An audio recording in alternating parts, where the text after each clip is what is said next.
Sugar patients chapati రోటీ కాకుండా సంతృప్తిగా rice కూడా తినవచ్చు.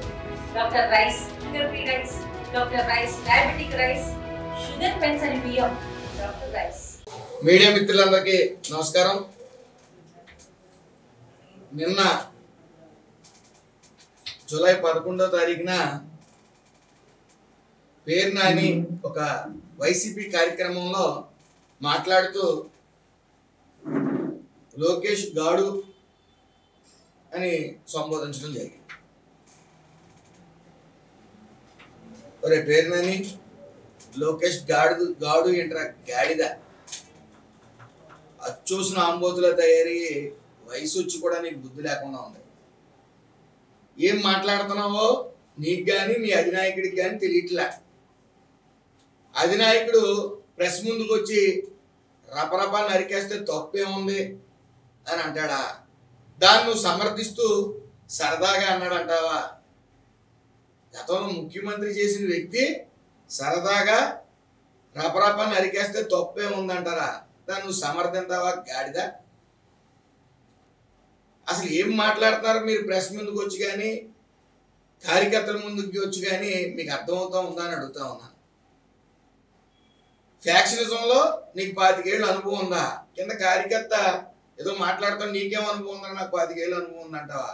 రాత్రి కన్ను కొడితే నరికేయాలా? పొద్దున పలకరింపులకి వెళ్ళాలా? ఏం మాట్లాడుతున్నావా? అసలు నీకు వయసు వచ్చింది, బుద్ధి ఉందా అని అడుగుతా ఉన్నాను. నువ్వు అవినీతి చేసింది నీకు కొన్ని పొట్లు తెలుసు. నీ ఇంట్లో ఆడవాళ్ళ చేత అవినీతి చేయించి నీ శ్రీమతి చేత చంద్రబాబు నాయుడు గారు ఆడవాళ్ళు జోలికి వెళ్ళరు, ఆడవాళ్ళని అత్యంత గౌరవిస్తారని నీ ఆలోచన నిజంగా వర్కౌట్ అయింది. అలాగే గత ఎలక్షన్లో నువ్వు పోటీ చేస్తే 1,00,000 పైచీలికి మెజారిటీతో ఓడిపోతావని తెలిసి మరి జగన్మోహన్ రెడ్డి నీ కొడుకు ఇచ్చాడు సీటు. మరి 50,000 దాటి ఓడిపోయావు. ఈరోజు నువ్వు మాట్లాడే మాటలకి ఈ కుక్కల గురించి నువ్వు ఏమైనా పిహెచ్డీ చేసావేమో నాకు అది తెలియదు, కానీ మురిగే కుక్క కరదని, సైలెంట్గా వచ్చి కుక్కలు పట్టుకుంటాయని, చిత్తకాచిన కుక్క ఏం చేస్తుందని నువ్వు పిహెచ్డీ చేసావు, అందులో సందేహం లేదు. ఆల్మోస్ట్ ఆల్ నువ్వు ర్యాబిస్ వచ్చిన కుక్క లాంటి వాడు కాబట్టి వాటి గురించి ఎంక్వైరీ చేయడంలో తప్పు లేదు, వాటి గురించి పిహెచ్డీ చేయడంలో తప్పు లేదు. ఏం మాట్లాడుతున్నాం మనం ప్రజల మధ్యకి వచ్చి అనేది కొద్ది జ్ఞానంతో ప్రవర్తించాలి. ఎందుకంటే కేవలం మొన్న భాస్కర్ అనేవాడు సాఫ్ట్వేర్ ఇంజనీరు కొన్ని మెయిల్స్ పెట్టి, వైసీపీ కార్యకర్త అతను మెయిల్స్ పెట్టి పెట్టుబడులు ఏమీ కూడా ఆంధ్ర రాష్ట్రానికి రావద్దు, ఇక్కడ బోళ్ళు అవినీతి జరుగుతుందని మెయిల్స్ పెట్టడం జరిగింది. దాన్ని వీళ్ళు వత్తాసు పలకటం, దాన్ని వత్తాసు పలుకుతూ మరి అంటే ఆంధ్ర రాష్ట్రానికి పెట్టుబడులు రాకుండా చెయ్యాలి, రాబోయే ప్రభుత్వం మాది, మేము నరికించేస్తాం, చంపించేస్తాం, అధికారులను బట్టలు ఓడగొడతాం, రపరపా నరికేస్తాం, లేకపోతే రాత్రి కన్ను కొడితే నరికేస్తే పొద్దున పలకరింపులకి వెళ్తాం అని. అలాగే ఇంకొకడు ఉన్నాడు ప్రశాంత్ కుమార్ రెడ్డి, వాడేమంటాడంటే ఆడవాళ్ళని దూషిస్తూ ఉంటాడు, అమరావతి ఆడవాళ్ళు వేష్యులని అవన్నీ మాట్లాడుతూ ఉంటాడు. మళ్ళీ ఆయన సమర్థించుకుంటానే మళ్ళీ ఇంకో వీడియో తీస్తూ ఉంటాడు. మీలాంటి నాయకులు వైసీపీకి చాలా అవసరం. మరి రెడ్ బుక్ గురించి మాట్లాడుతూ రెడ్ బుక్ గురించి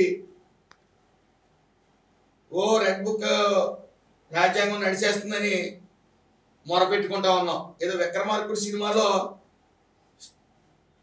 ఒకరిని కొడుతుంటే కొట్టివాడు కాకుండా అవతల పక్క ఉన్నవాడు గట్టికి కేకలేస్తూ ఉంటాడు, అంటే ఆడు వంతు ఎప్పుడు వస్తుందని భయపడుతూ. అలాగా రెడ్ బుక్ ఓపెన్ చేయకుండానే ఒకడు బాత్రూంలో కాలు చేరి పడిపోయాడు, ఒకడికి హార్ట్ స్ట్రోక్ వచ్చేసింది, ఒకడు నల్ల జుట్టు కాస్త 10 రోజుల్లో తెల్ల జుట్టు అయిపోయింది.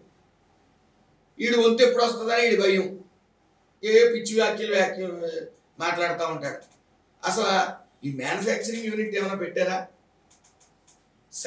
పిల్ల సైకిల్ని తయారు చేసే యూనిట్, అలా ఫ్యాక్షనిస్టులు తయారు చేసే యూనిట్ ఏమైనా పెట్టాడా?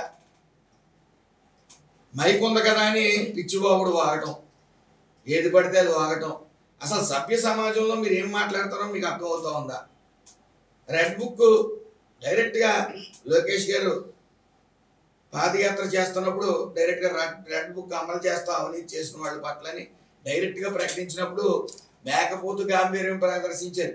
ఒకడంటాడు మడిచి ఎక్కడో పెట్టుకో అన్నారు.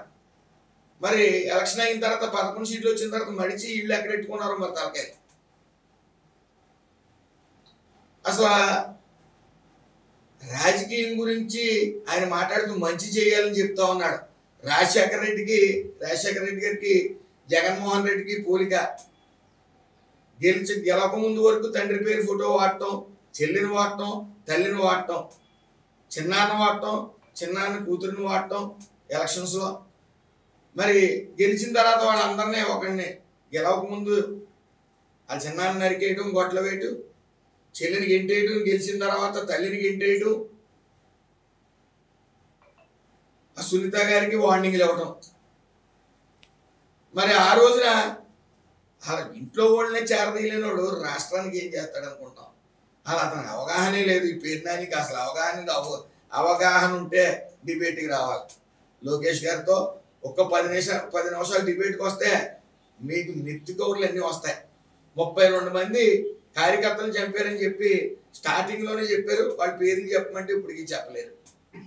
అంటే ఈ రాష్ట్రాన్ని అల్లకల్లోలం చెయ్యాలా, పెట్టుబడులు రానివ్వకూడదు అనే విషయం కోణంలో మీరు ఆలోచిస్తూ ఉన్నారు.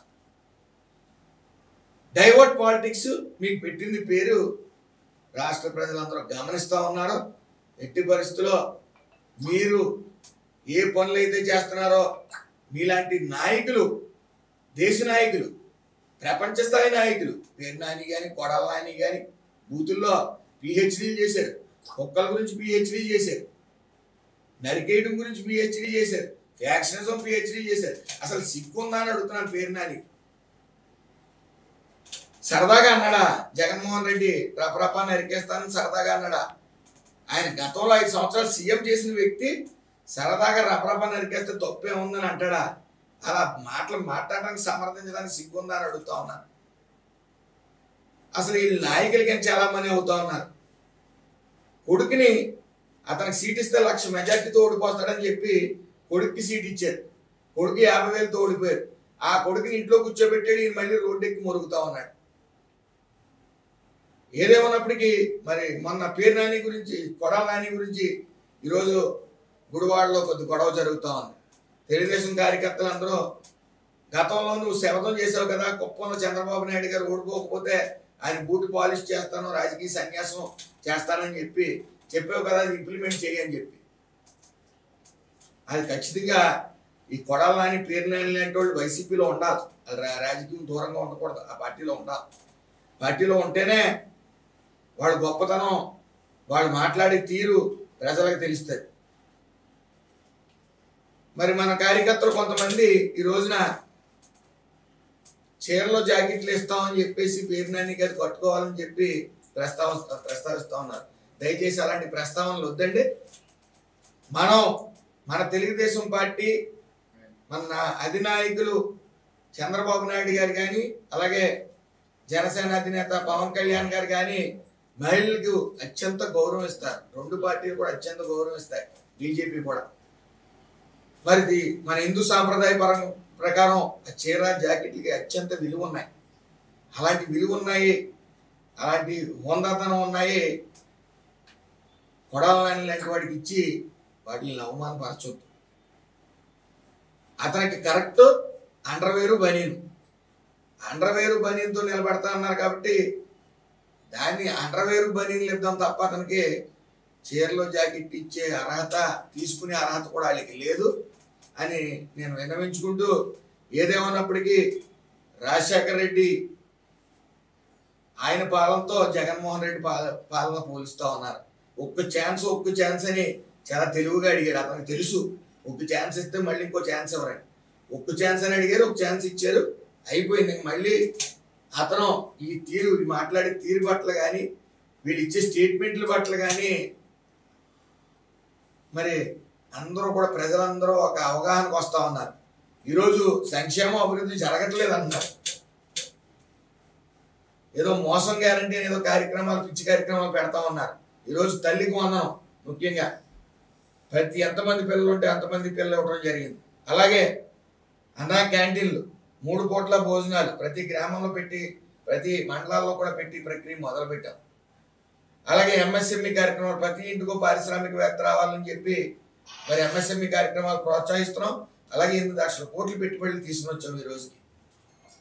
అలాగే 1200 కోట్లతో గుంతల రహిత రోడ్లు పెట్టడం జరిగింది. ఆగస్టు 15న ఈ ఉచిత బస్సు ఇంప్లిమెంట్ చేయడం జరుగుతుంది. అలాగే అన్నదాత సుఖీభావ కూడా ఆగస్టు నెలలో ఇవ్వడం జరుగుతుంది. ఒక్కొక్కటిగా అన్ని హామీలు ఇస్తూ ఇటు అలాగే 4,000, 6,000, 10,000, 15,000 పెన్షన్లు 1వ తారీఖు సెలవు అయితే 30వ తారీఖు ఇచ్చే పరిస్థితి మరి. అలాగే దేశంలో ఎక్కడ కూడా 4,000 పెన్షన్ ఇచ్చిన వైనం లేదు. ఈ ఒక 4,000, 6,000, 10,000, 15,000 ఇస్తున్నారంటే ఒక్క ఆంధ్ర రాష్ట్రం మాత్రమే. ఇటు అభివృద్ధి సంక్షేమం లేదు, పరుగులు పెడతా ఉంది.